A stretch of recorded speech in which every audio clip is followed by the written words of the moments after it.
வணக்கம். சேனல் 24 தமிழ் செய்திகளுக்காக செய்திகள் வாசிப்பது சரவணன். சென்னை தண்டையார்பேட்டையில் பாரத் முன்னணியினர் பொதுமக்களுக்கு இனிப்புகள் வழங்கி கொண்டாட்டம்.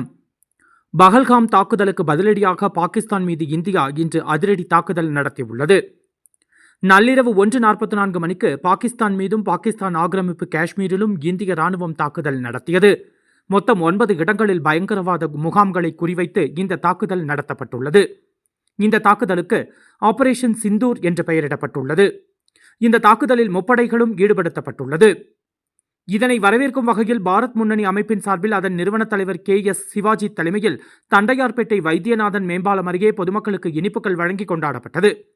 இதில் மாநில அமைப்பு செயலாளர் MSR காந்தி, மாவட்ட தலைவர் சக்திவேல், மாவட்ட செயலாளர் ரஜினிபாபு, மாவட்ட மகளிரணி தலைவி சந்திரகலா, மாவட்ட பொறுப்பாளர் பாஸ்கர், ராயபுரம் தொகுதி பொறுப்பாளர் மகேஸ்வரன் உள்ளிட்ட பலர் கலந்து கொண்டனர்.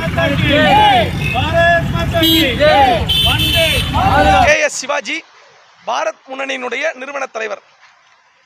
கடந்த 22/4/2025 அன்று உலகமே திரும்பி பார்க்கின்ற வகையிலே ஒரு மிகப்பெரிய மாபாதக செயலான காஷ்மீர் பஹல்காம் பகுதியிலே நடைபெற்ற அந்த பயங்கரவாத தாக்குதலுக்கு மூளையாக செயல்பட்ட பாகிஸ்தான் தீவிரவாத முகாம்களை நம்முடைய இந்திய அரசு ஒட்டுமொத்த இந்திய மக்களினுடைய உணர்வுகளுக்கெல்லாம் மதிப்பு கொடுத்து சாதி மத இன வேறுபாடுகளுக்கெல்லாம் அப்பாற்பட்டு அங்கே இருந்த தீவிரவாத முகாம்களை எல்லாம் இன்று அழித்திருக்கிறது.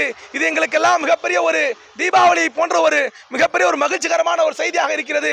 அது எங்களுடைய மகிழ்ச்சியின் வெளிப்பாடாக இன்று நாங்கள் எல்லாம் இன்று பொதுமக்களுக்கு இனிப்பு கொடுத்து வரவேற்றோம், கொண்டாடி